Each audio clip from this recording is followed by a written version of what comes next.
very scarce. There's a fixed amount. Everybody in the world is starting to want this stuff.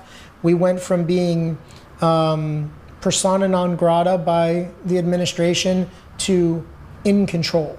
Not just liked, but in control. And that's powerful.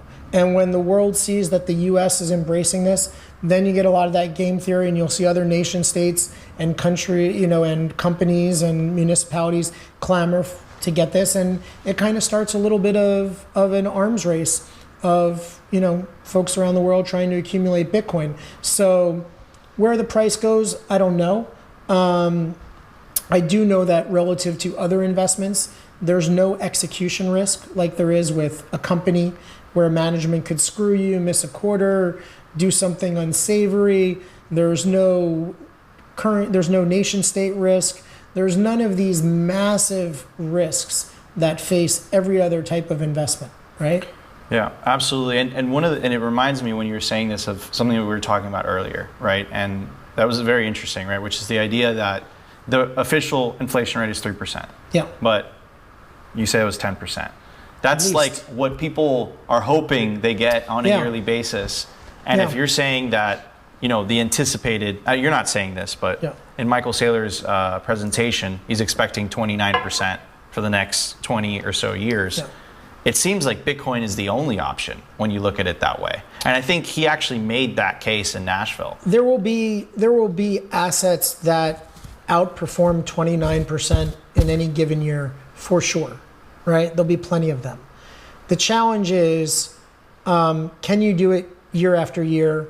And what happens the year after you outperform? Do you outperform for 2 years in a row? Do you outperform for 3 years in a row? What happens in the year that you don't outperform? Do you go bust? And, one thing that is proven that investors can't really do is you can't make those predictions. You can't, if it was so easy to pick the top, investors would do that. Mm-hmm. You can't pick a top so easily.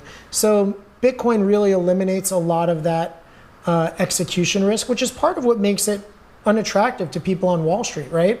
It's like Wall Street is based on charging people money for your investment advice, your continued investment advice. If your investment advice is buy Bitcoin, how are you going to make money on that as Wall Street, right? Like, what are you going to tell them next week or next year?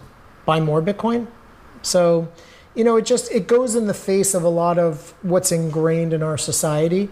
And so I think it's great that there are enough naysayers still. That's why the price is what it is, and it's not 10 million a coin right now.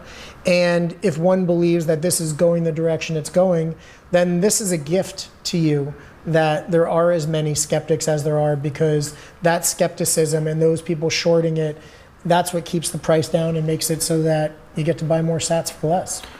So one of the things that you talked about was just Wall Street. Like, how are they going to make money? Yeah. Some people, I'm not saying this, but I've heard other people say it, they call it rent seek, right? Yeah. What happens to Wall Street? Because there's a whole industry built on getting you a yearly return. Right? Don't underestimate Wall Street. Wall Street There we go. Okay. Yeah, Wall Street is very savvy. I mean, they will productize Bitcoin in a way that is very lucrative for them. MicroStrategy is a great example of it, right? I mean, look what MicroStrategy is doing. They're issuing bonds. They're talking about doing preferred stock. They're issuing equity. They're doing they're securitizing Bitcoin in a number of different ways. There'll be Bitcoin-backed mortgages, bonds. Wall Street is extraordinarily innovative. The good news is when they become innovative like this, it's good for the underlying asset, so it's good for Bitcoin. But they will have a seat at the table. They absolutely will. The counterculture, Bitcoin, anarchist view, yes, those people will have to unfortunately get wealthy at the hands of groups that they may find distasteful, but they're welcome to go find other, anarchist kind of endeavors if it no longer suits their need. But the truth is, if you want to win a war of money, it's won with money.